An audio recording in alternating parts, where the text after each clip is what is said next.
This video is brought to you by Ground News. Since the agency was created a month ago, Elon Musk's Department of Government Efficiency, or DOGE, has hogged the headlines. They got access to the Treasury payment system, infiltrated USAID, and fired at least hundreds of federal employees. This has given way to a flurry of disputes between DOGE's supporters and its detractors, both in the courts and on social media. And it's since become really quite difficult to evaluate how successful DOGE has truly been. Fortunately for anyone who actually wants to do the maths, however, on Tuesday, DOGE finally published an itemised list of all its savings on their new website. So in this video, we thought we'd take a look at this new data and try to find out whether DOGE is actually working.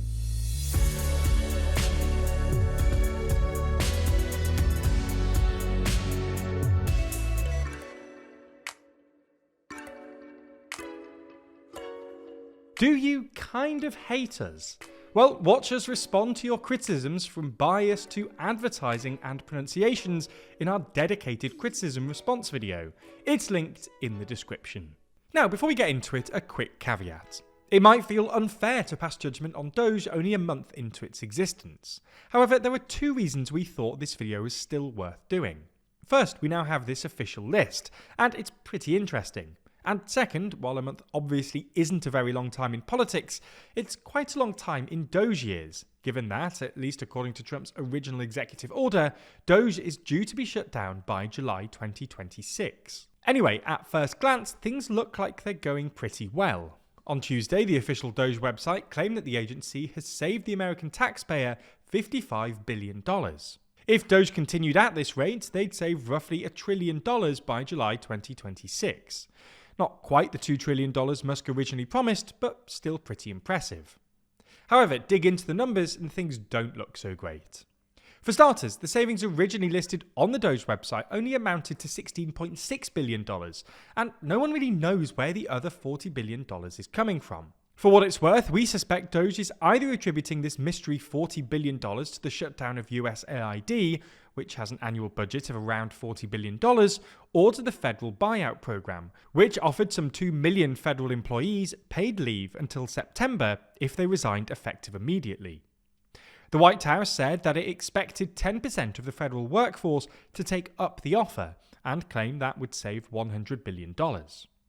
According to the latest figures, only about 3.75% of the federal workforce took the offer, which, using the White House's own calculations, would imply savings of just less than $40 billion. But there are reasons to doubt these layoffs will actually result in any savings, let alone $500,000 per employee. Paid leave is obviously expensive, and while there will be some savings if these employees aren't replaced, this isn't guaranteed. The federal workforce is relatively lean by historical standards. It actually makes up a lower fraction of the total workforce than it did in 2000, and the employees presumably most likely to take this deal will be the ones who could earn more in the private sector. In other words, the most competent employees, who are more likely to need replacing. Similarly, it feels a bit optimistic to claim a $40 billion saving with USAID, given that, like many of the new administration's more dramatic moves, Trump's attempt to freeze USAID spending is currently being contested in the courts. This isn't the only bit of questionable maths either. In fact, the biggest single item in that $16.6 billion list is apparently an $8 billion contract to a company called D&G Support Services. But if you actually look at the contract in the federal procurement data system, it turns out there's a typo, and it's only worth $8 million, not $8 billion, which cuts the total of DOGE's itemized savings in half, from $16.6 billion to about $8.6 billion. DOGE has since corrected the error on their list, but this apparently hasn't affected the total. As of Thursday, the website still claims $55 billion in savings. The next three biggest items were 3 USAID contracts, each worth $655 million. But again, it turns out that this is the same contract, triple counted, and it's not actually $655 million. Rather, it's what's known as an indefinite delivery vehicle, or IDV, which basically creates a charge account with a trusted vendor and then provides an upper limit for that account. These are used when the federal government needs to purchase from a single vendor multiple times, and so sets an open-ended contract rather than creating a new tiny contract for every purchase. And in this case, this IDV runs from 2020 until 2027 and has so far cost the federal government just $73 million, or about $15 million a year. This would imply that the real savings here are more like $30 million, given there are 2 years left on the contract, taking Doge's itemised total savings down to just $6.5 billion. Again, Doge have since sort of half corrected this. There's now only one contract listed, although it still claims $655 million in savings. But it apparently hasn't affected the headline figure of $55 billion. There are quite a few of other instances of this, where Doge are taking the upper limit of a cancelled IDV contract and claiming it as a saving, including when the government has so far spent nothing. Now, this doesn't mean that Doge has been a total failure. It's fundamentally a good thing that government spending is being more thoroughly scrutinised. After all, the government's own accountability office estimates that losses from fraud run between about $200 billion and $500 billion a year. It's also true that a plurality of Americans probably don't want the federal government to spend hundreds of millions of dollars on DEI initiatives, which have been Doge's main focus so far. Nonetheless, it's just a mathematical fact that, according to Doge's own data, they've saved at most a few $billion, negligible in the context of a $7 trillion budget and a $2 trillion deficit. This would also explain why, on a day-to-day basis, federal spending is actually up about 15% compared to 2024, and following a normal trend line. This all suggests that, while rooting out fraud is a noble endeavour, it usually takes a long time. And to make a meaningful dent in the deficit anytime soon, Trump and Musk will need to reform big-ticket programs like Social Security, Medicare, Medicaid, or the defense budget. To be fair, Trump has gestured at this. Trump's Defense Secretary Pete Hegseth, for instance, is currently trying to cut the defense budget by 8%. And Trump has expressed his support for the budget proposed by House Republicans, which includes steep cuts to Medicaid. But even these cuts won't come near offsetting his tax cuts and other spending commitments.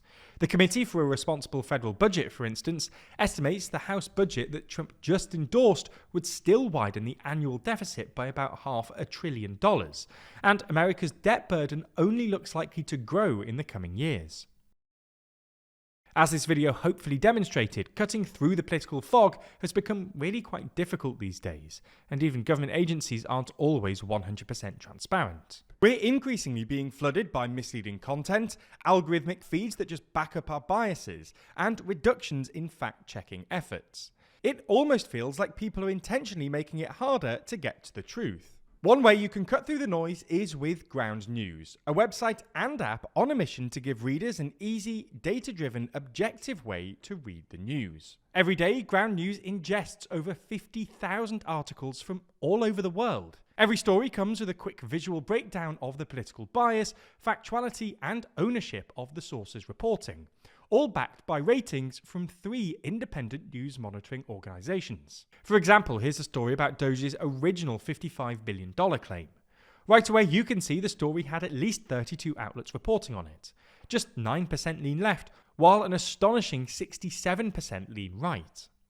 Every story also comes with a detailed view of the bias distribution, factuality scores, and even specific ownership information, so you can see how reliable the reporting actually is.